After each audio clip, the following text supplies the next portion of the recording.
by word and wonder. My name. Remember it well.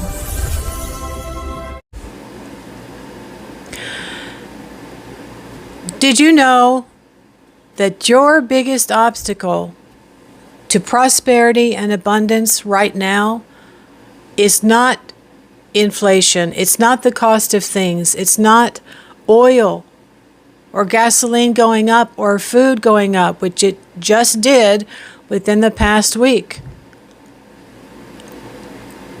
Inflation increases the cost of things, but what is really causing a block to more abundance and prosperity so that you feel more safe and more secure is debt. Hello everyone, welcome to my channel. I'm back again today with another video. Sabrina the Mystic here. That is what I have been calling myself lately over the past 4 months or so. I looked into changing the name of my channel, and it really would affect, it would be basically like starting a channel pretty much all over again, because I haven't reached 1,000 yet. I'm pretty close. I'm like 972 or so. So if you appreciate my content, that's one way that you can support me. Give a like and a share and subscribe. So today I want to talk about clearing for prosperity. Now in my last video I talked about Ganesha, the color red, that part of our body that is assigned to that color, what it means, what it does, and how to work with it. Aside from blocks that could be within us, our relationship to money, our relationship to ourself that causes us to not deal with our money properly, it can become a very complicated thing to deal with, especially as we get older. There are things we can do to reduce expenses, but there may come a point where we have to make a very difficult decision in order to really get a handle on our finances so that we feel more safe and we feel more secure. When that happens, we have clearer-minded days. Now, in this channel, I talk about working with spiritual energies, aligning with spiritual energies. And I have been talking about the fact that I am on a Hindu path, and I have been aligning with Ganesha, and then most recently, Shiva. I hope you're enjoying the microphone. I turned it down a little tiny bit today, and I don't think I need to speak quite as loud as I did previously, because I was accustomed to talking to the phone, and now I'm just talking to a microphone. The waning moon, I think, is misunderstood and overlooked. A lot of times I think people think it's really only for eliminating bad habits. You know, if you're trying to quit smoking or something like that. It does relate to trying to reduce bad habits of spending. And one way that you can do that is to take a class. You might be led to take a class on how to track your spending. But, you know, the wonderful thing about spiritual intervention is I suddenly feel either a new burst of knowledge that comes to me about something my parent used to do that I was doing. This comes from a lack mindset or a poverty consciousness. These are thought habits, and for the most part, they are learned. We gain our values from childhood, and this is why I've been talking about Ganesha. I am going to talk about Ganesha, and I'm still going to encourage people to work with this energy because it has more to do with clearing away issues that we have acquired from childhood. You know, a rolling stone or a snowball effect, right? You're like an onion. We have to spend time peeling away ideas and issues that are really holding us back. Now, I have a book. I forgot to bring it over here, of course. Let me go get it. This is one of the first books that I bought years ago when I started stepping on the goddess-based path and realized that I had a higher self that was female. I have a female trinity myself, which is maiden, mother, and crone. You could say mother, daughter, or daughter, mother, and Holy Spirit, which would be on this path, the crone, or the higher self, the one that has gained more wisdom over the years. So the fourth book that I bought by Silver Raven Wolf was on prosperity. I have been working for many years, guys, on trying to understand why it was that I wasn't really prospering. And one of the things that I came to understand was that if there is any debt that you cannot really afford to pay off because you don't have a high enough income to do that quickly, it is going to stay with you. And it's going to be behind you. You know, you're going to have to be dragging it along with you.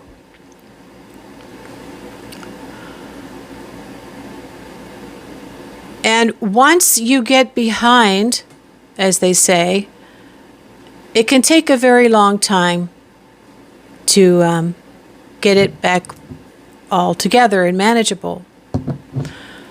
Now, how it's going to work out in your life really depends. It is unique to every single person as to how it is going to really work for you. Sometimes it's an idea about money and you get over that. Other times it's information that's coming to you that's not new, but you forgot about it. And so then you have to examine that part of your life. But, you know, sometimes when we get behind, we really need to align ourselves with the spiritual energies, whether it's a female deity or a male deity that can actually affect things to really clear and make something happen. Some people have their own way of working at an altar, a sacred space, where they need $2,000 or $3,000 so that they can go take a class or, you know, start something new. And then maybe they get into a little 3-pile car up on the freeway while they're taking a trip to buy something. And they end up getting a check from insurance for several $1,000s.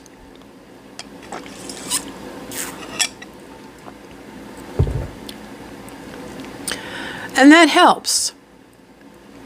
You can either pay off a bill, make a car payment, or whatever it is that you were asking that money for, to take that class or pay off that semester for college if that's what you want to do. But when it comes to road clearing, and by the way, here's the oil. Didn't ChatGPT do a beautiful job? Sorry about the glare. I have a picture, and it's posted on my shop now, and it is with red sandalwood. And I'll talk to you about how to use it in a minute.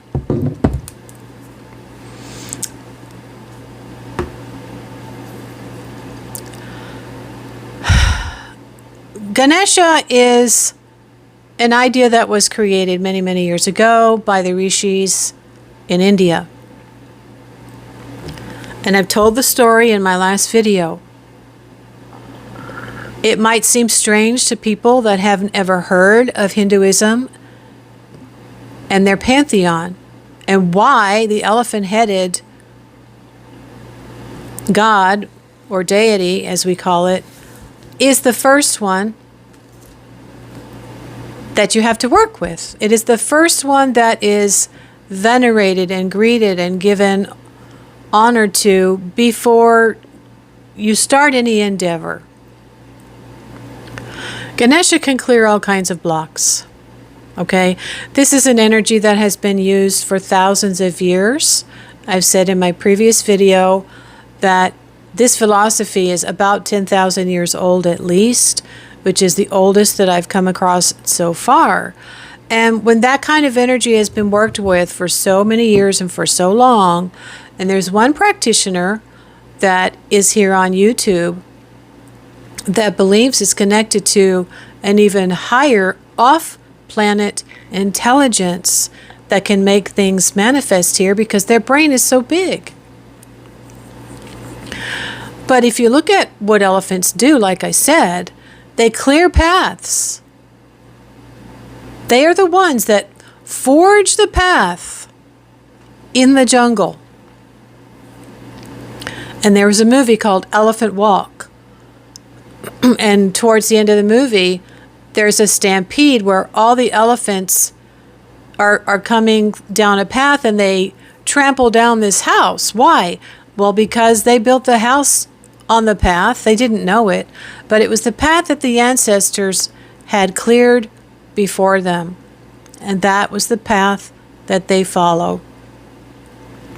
So this can, be used for ancestor work, calling on an ancestor to help you clear a path, to give you information on how to clear the path, to deal with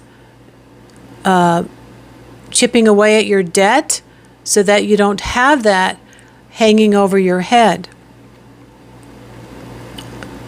I wanted to make some separate videos about what I've learned from wealthy people, but I think I'll go ahead and just share it with you here, okay?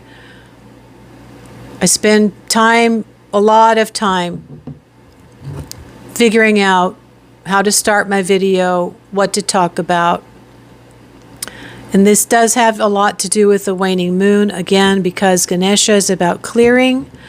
And the events that we have at temple, the puja, the chaturthi, they are under the waning moon. And interestingly enough, when I made my video on Sunday, it was already a waning moon. I have been strongly connected to the waning moon for many years. And I have been continually working to clear away obstacles, internally and externally. And if we don't, when external things happen that are out of our control, we don't have a buffer. We don't have a cushion to fall back on. So I want to talk about perception of money and something called leverage, which is a word that's come to me that has kind of helped me change my mindset about things also. But let me just go ahead and tell you a quick little story. I was remembering one day while I was in the community room making my finger crochet blanket. It was a summer, and I needed some work. I found a posting on a grocery store bulletin board that somebody needed someone to clean the house and run their grocery store errands. So I went to meet with a lady in a country club. This was in the desert in California, and she liked me and I liked her, and I started. It wasn't a whole lot of money, and they were financially well off, okay? I don't know how well off they were, but they had a really nice, large 1 or 2 bedroom condo. And it was just her and her husband, who was about to retire. He was in real estate, and he was in charge of selling the condos in that country club.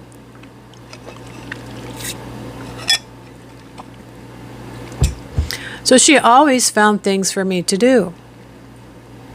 I remember one day in particular, while I was in the kitchen, she instructed me what she wanted me to clean.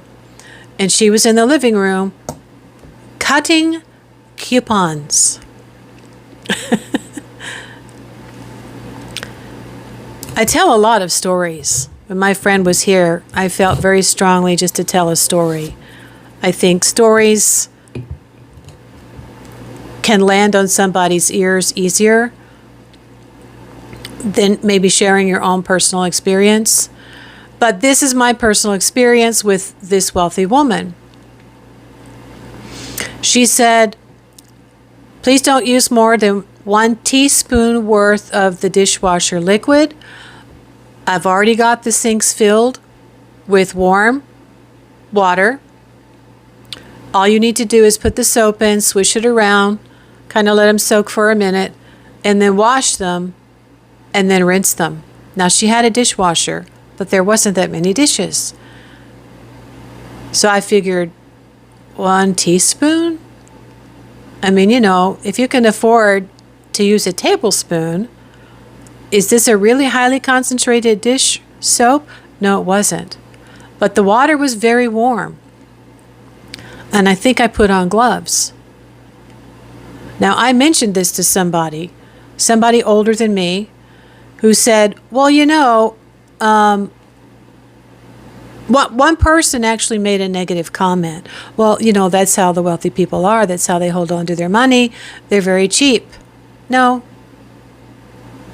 Why don't we change that word to frugal or careful?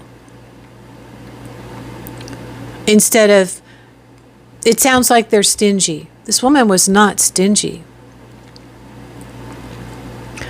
So as I'm washing the dishes, I'm wondering, okay, how is it that she is obviously got a lot more money than my mother did, and she uses the same amount of dish soap, 1 teaspoon, in hot water in the sink where the dishes have been soaking, and then wash them and then rinse them and then put them in the drying rack on the counter. We don't need to run the dishwasher for just a few dishes.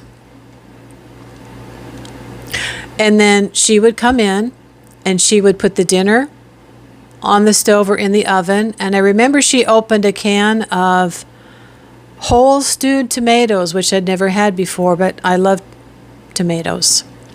So then I would finish cleaning the kitchen, however it was that she wanted me to do. Maybe sweep the floor, wipe the kitchen table, maybe go vacuum. I mean, she always had a few things for me to do while I was there. And then maybe later that afternoon or the next day, she would give me the coupons with the grocery list, and I would go to the grocery store and I would buy her groceries. I don't remember there ever being any conflict whatsoever. If there wasn't something that she wanted, she said it's okay. And I couldn't just call her and ask for a substitute. So, yeah, there's sometimes I would clean the patio, with water. They had heavy metal furniture. But they always invited me for dinner. So the few days out of the week that I was working there, I'd go in the afternoon, and then when he came home from work, she would invite me to come and sit down and eat with them. I remember they asked me questions about my life and even my future. But they were just very quick, short statements. There was no long conversations. And as I observed this woman cutting coupons and being so frugal with the dish soap and not running the dishwasher, when you might say, okay, well, they can't afford it, and having good food for dinner, like a Cornish hen, plus salad and a vegetable and whole stewed tomatoes. There were some other things that I observed that showed me there is no lifestyle status that we should put in a box and say are the only ones that are frugal or cheap, because it doesn't matter what you're trying to acquire or what you have acquired. You need to be careful with what you've got, right? So a story that I have that happened to me, I was doing a working for money and I forgot to check the phase of the moon. We needed a car repair. So we drove to the shop, and when we got there, they said, well, we're actually having a special. We've got a coupon for this particular thing, and you can get, I don't know what it was, 10, 15% off for what you're having done today. And I remember on the drive home, I just sat in the back seat, kind of staring like a deer in the headlights. Okay, I was doing money. I was doing ritual to manifest more money, to pay for the repair. Well, if that's not possible within the next 24 hours, you can actually be led to receive discounts. You can be led to find a sale or something that you need at a lesser price. That's going to happen under the waning moon. So there's no sense trying to manifest more if the moon is waning, guys. We all live under the moon. And we all have cycles and seasons of our life. We have them in nature, we have them in our life, and we have them with the moon. Going against nature is never really going to serve us. It's much more wise to look at what's really going on with such a large object that is the closest to Earth. So I got home and I looked it up, and it was a waning moon, and I wrote it in my journal. Now, it's not manifesting, but in a kind of sort of way it is, I guess, is how you look at it. It's attracting a benefit, attracting something you need in order to be able to afford the car repair that you have to have done at that time.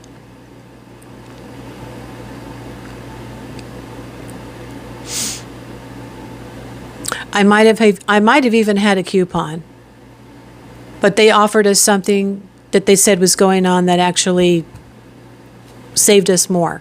It reduced the cost. So the waning moon is about reducing and eliminating. And this is what Ganesha does. It eliminates the obstacles that are preventing you from being able to find that thing or get what you need. It's so quiet in here. I feel like I need music.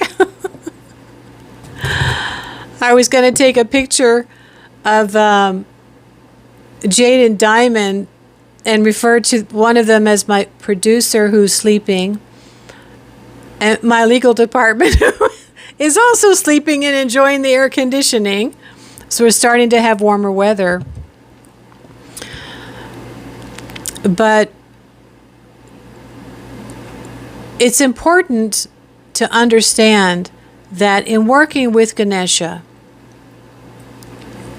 you're not only helping to clear out issues that you have accumulated since childhood that are in your Muladhara, but it also is registered in your brain. So whatever thoughts and values and memories that are in there are going to begin to be cleared. And it can happen very, very, very quickly. It's called spontaneous memory. You don't relive it. Like when I remembered, I had this idea about money or spending money several years ago that came from one of my parents. And I stopped that. I eliminated that. Now, when I was able, I went and bought myself a nice, expensive pair of walking shoes so that I could be much more comfortable and not so much in pain or tired when I got home, because I climb about 100 steps and I walk about 2 miles or more. And this was every time I went to work, which was at least 3 times a week. But that doesn't last forever. So at this time, as I've mentioned in my previous video, I've started thinking of words such as delay spending. And sometimes we have to look at it that way. The other thing that I have learned is the word leverage. It's not just for big business. It's for our everyday life. There are some things that we may have to take advantage of for resources. Maybe it seems like it's just the bottom of the barrel, right? Like if you have to go to the food bank for the month, but you can't afford to think of it that way.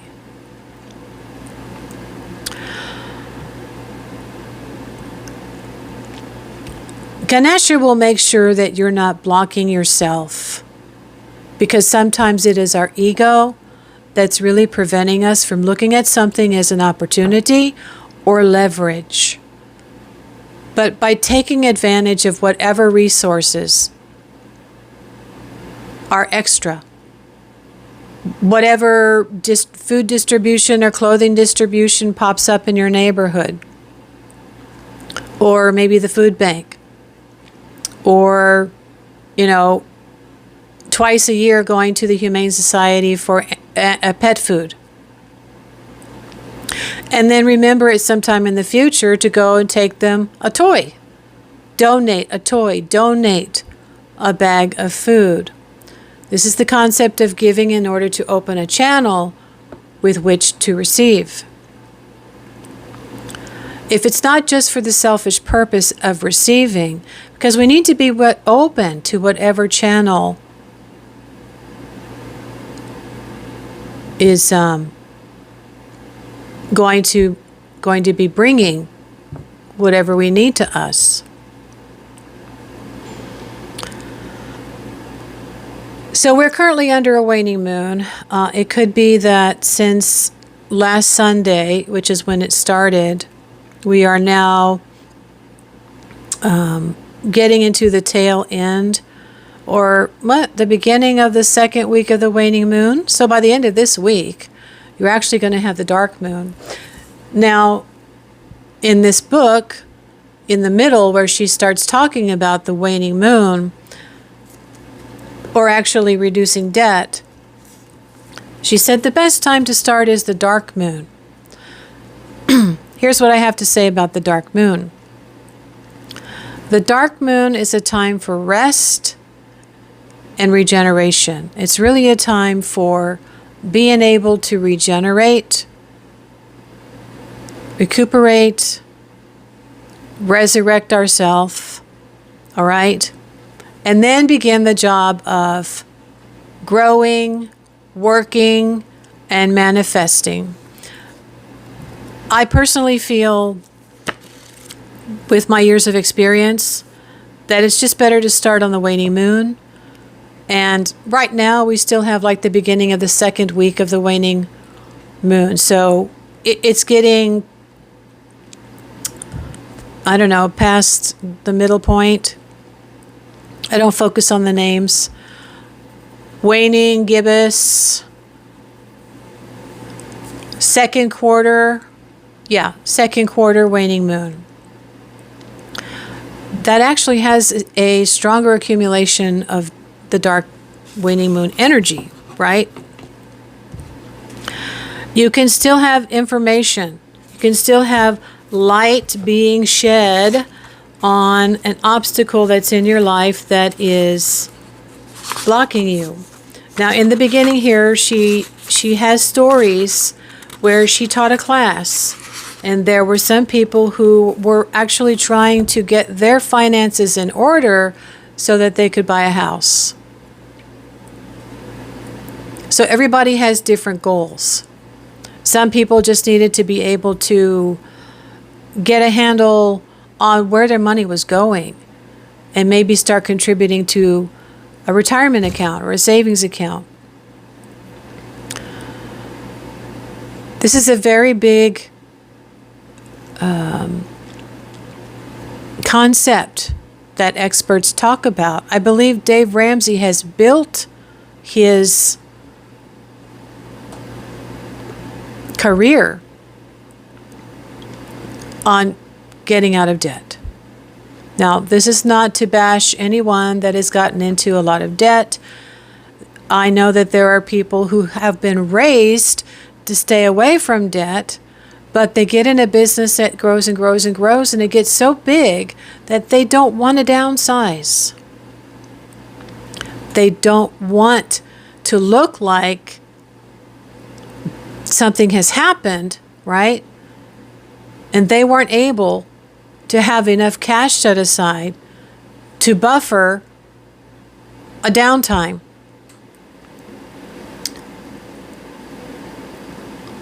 The story that I saw on TV was a man that had done this and finally got to the point where he had to face the facts. Either you restructure the business and change the business model, or you're out of business.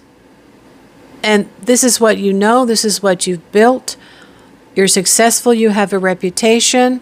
What else are you really going to do at this point in your life? So he did have to file for bankruptcy, and he did have to restructure his business and change his business model. He got rid of all the fancy catering trucks and all of the employees, and he skinnied down everything that he needed to. He moved to a smaller office to keep his doors open, save his business. And even though the end of the story was, even though this man has debt that he's going to be paying off for years, he has learned his lesson that pride can come before the fall. Don't expand just to look bigger and better if you can't afford it. Always be having money set aside, cash, what they call it, for buffering things. And there still might be a time where you have to downsize and tighten your belt.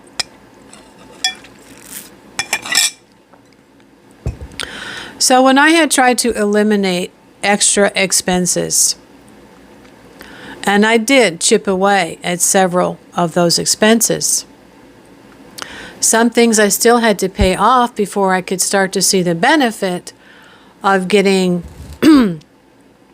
something that was not as famous or fancy and didn't cost as much. But it still wasn't enough, because there are certain rules you need to follow, such as banks don't typically loan more than 30%. You have to have a ratio of 30% of your income to whatever it is that you're buying, right? A lot of apartments are like that now.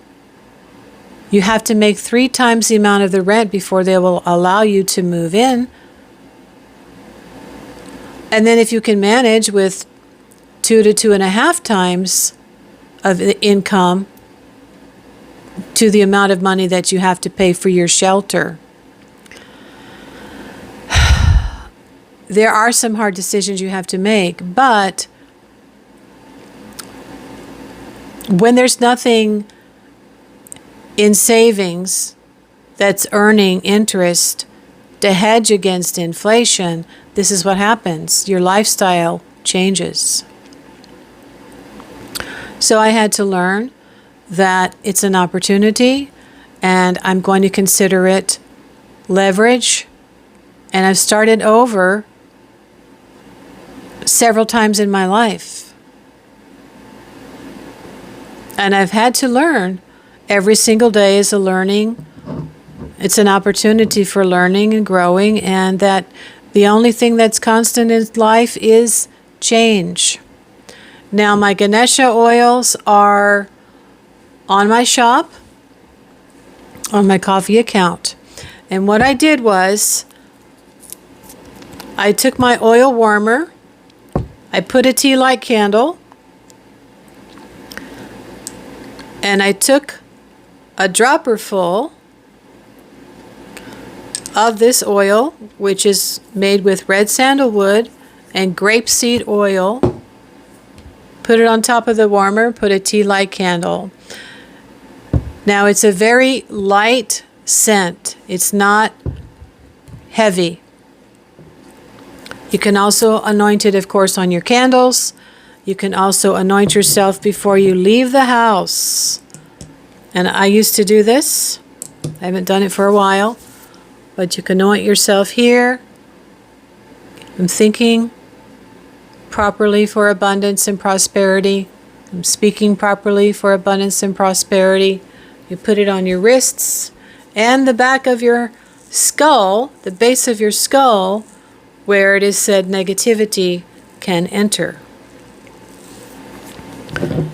So you are anointed, you are protected, you have Ganesha with you, clearing away negativity, clearing away obstacles, preventing you from being able to chip away at debt at the same time that you're saving a little bit of money. And sometimes the harder things are, right, the sweeter the victory is at the end of the journey. Now, leverage can be where you are meeting a friend who actually has some resources to give you, or a relative that shows up and gives you resources. All of these things are, again, support,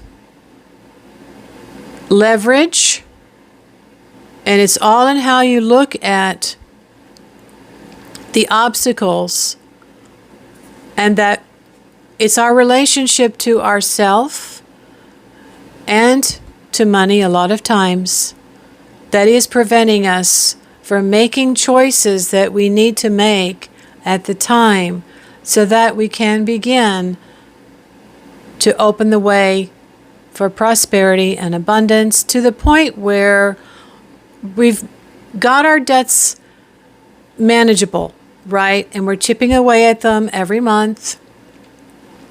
And we're continuing to work so that we can set aside $5 or $10 a week to buy, like I have been buying, tote bins and shelves for my garage.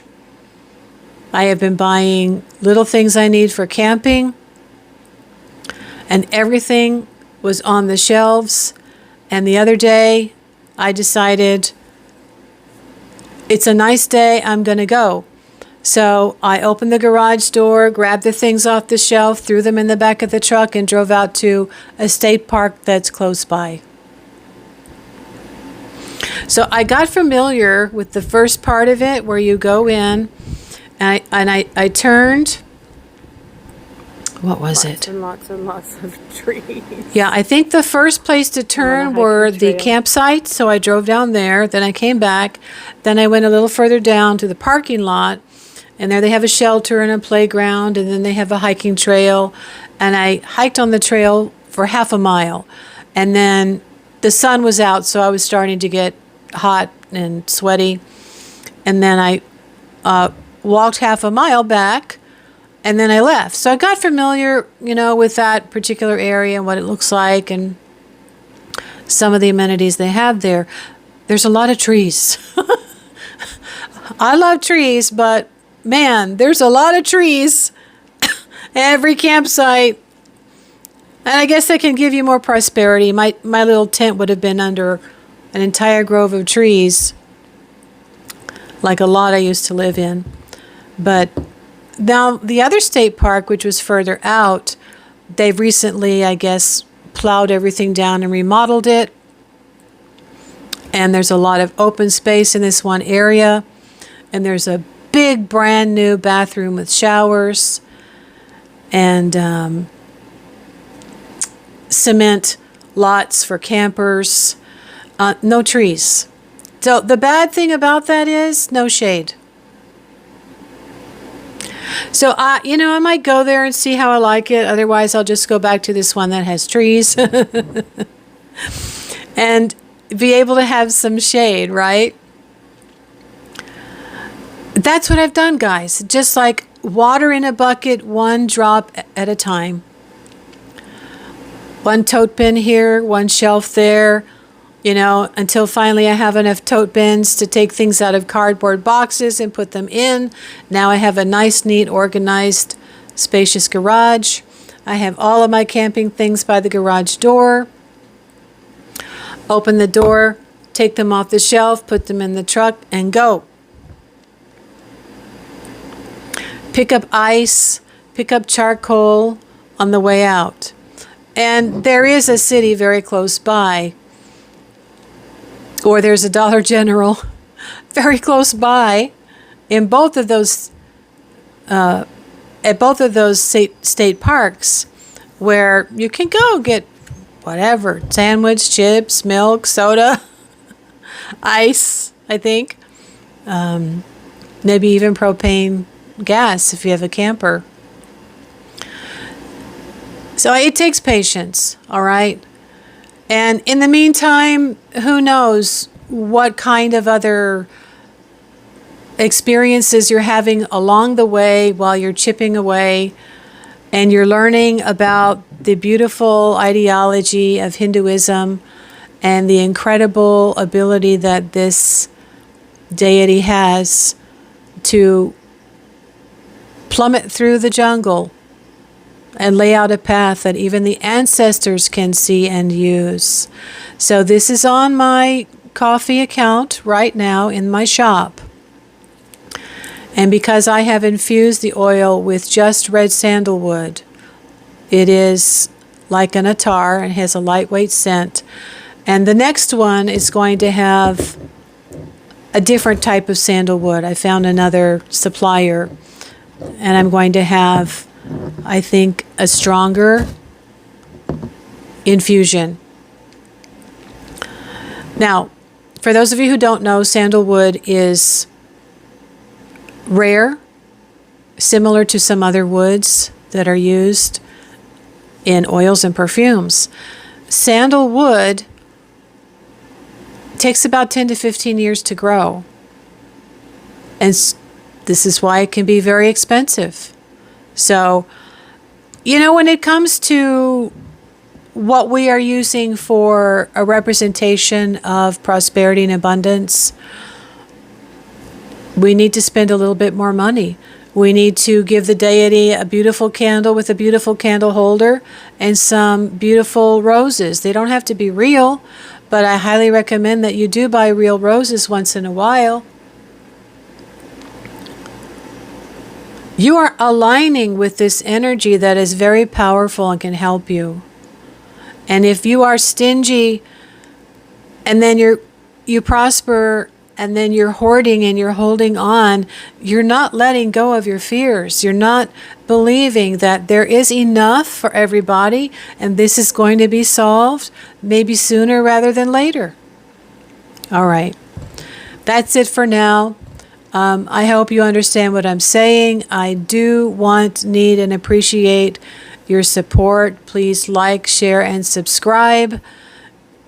Consider working with Ganesha, putting the oil on yourself, on an oil warmer, and on a candle. I have demonstrated how to anoint a candle. I can do that again. And I'm planning on, I'm looking at opening an Etsy shop once again. I wasn't sure I should speak about it yet. But along with merch that I would like to bring to you, I feel like there's just something special about having spiritual oils to me. And ChatGPT is making such incredibly beautiful labels, guys. If you've seen the next project that I have, which is, I'm calling it Love Potion Number 1, Magnetic Allure. It's just a very soft pulling frequency that you can use for an intention of inviting good feelings, with people, clients, customers, online, offline, whatever. And then, of course, also introducing the frequency in your personal life with your significant other, something new, something different, see how they like it. Okay? But the sandalwood has a frequency of its own. And because of its rarity and its cost, that's a correspondence to prosperity and abundance. You said, be sure to set your intention for prosperity and abundance. Ganesha, thank you for clearing the way for real abundance and prosperity for me. Thank you, thank you, thank you. I need this lesson to be learned so that I get rid of it and I never do it. I never have this kind of lingering debt again. All right. Namaste. Blessed be. I will see you soon.